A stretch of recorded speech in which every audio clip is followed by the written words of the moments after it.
The sword of Tipu Sultan and wootz steel. Good morning class 8।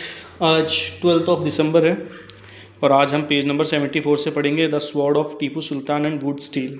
Start करते हैं। We begin the story of Indian steel and iron metallurgy by recounting the famous story of Tipu Sultan who ruled Mysore till 1799, fought 4 wars with the British and died fighting with his swords in his hand।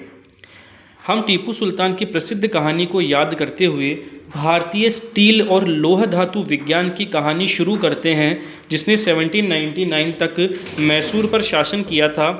अंग्रेज़ों के साथ 4 युद्ध लड़े और उनके हाथ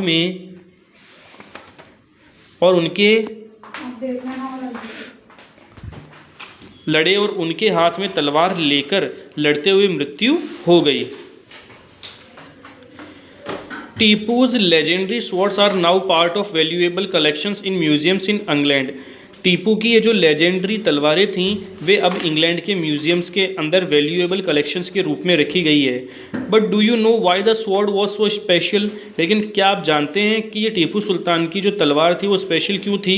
the sword had an incredibly hard and sharp edge that could easily rip through the opponent's armour. Sword इतनी hard थी और उसकी एज इतनी शार्प थी कि वे दुश्मन के आर्मर का मतलब होता है, आपने देखा होगा मूवीज़ के अंदर एक कवच पहने हुए रहते हैं ये, ठीक है। तो स्वॉर्ड इतनी हार्ड और तीखी थी कि वे दुश्मन के कवच तक को चीर देती थी। This quality of the sword came from a special type of high carbon steel called wootz which was produced all over South India. इस तरीके की इस क्वालिटी की जो तलवार थी वह एक स्पेशल टाइप की तलवार थी जो कि साउथ इंडिया में बनाई जाती थी और इस तरह की तलवार के अंदर हाई क्वालिटी का कार्बन स्टील डाला जाता था।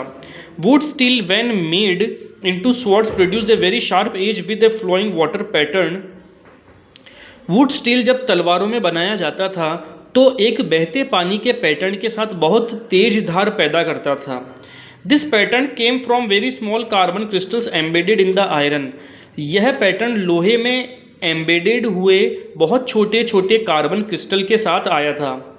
Francis Buchanan who toured through Mysore in 1800, a year after Tipu Sultan's death, has left us an account of the technique by which wood steel was produced in many hundreds of smelting furnaces in Mysore।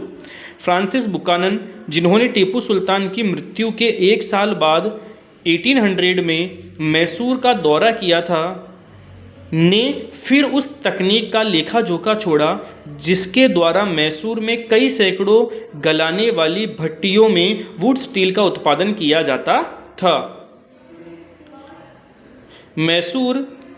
In this furnaces iron was mixed with charcoal and put inside small clay pots. इन भट्टियों में लोहे को लकड़ी का कोयले के साथ मिश्रित किया गया था और मिट्टी के छोटे बर्तन के अंदर रखा गया था।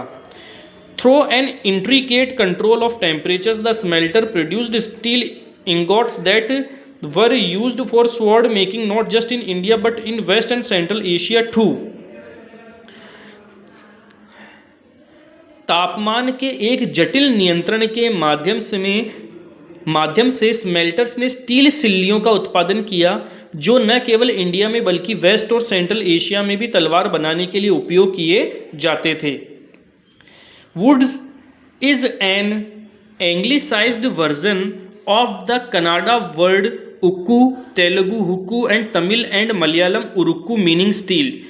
Woods क्या है? एक एंग्लिसाइज्ड वर्जन है जिसको कनाडा में उक्कू कहा जाता है, तेलुगु में हुक्कू कहा जाता है, तमिल और मलयालम में उसे उरुक्कू कहा जाता है, जिसका मतलब होता है steel. Indian wootz steel fascinated European scientist. Indian wootz steel ने यूरोपियन साइंटिस्ट को फैसिनेट किया। Michael Faraday the legendary scientist and discoverer of electricity and electromagnetism spent 4 years studying the properties of Indian woods.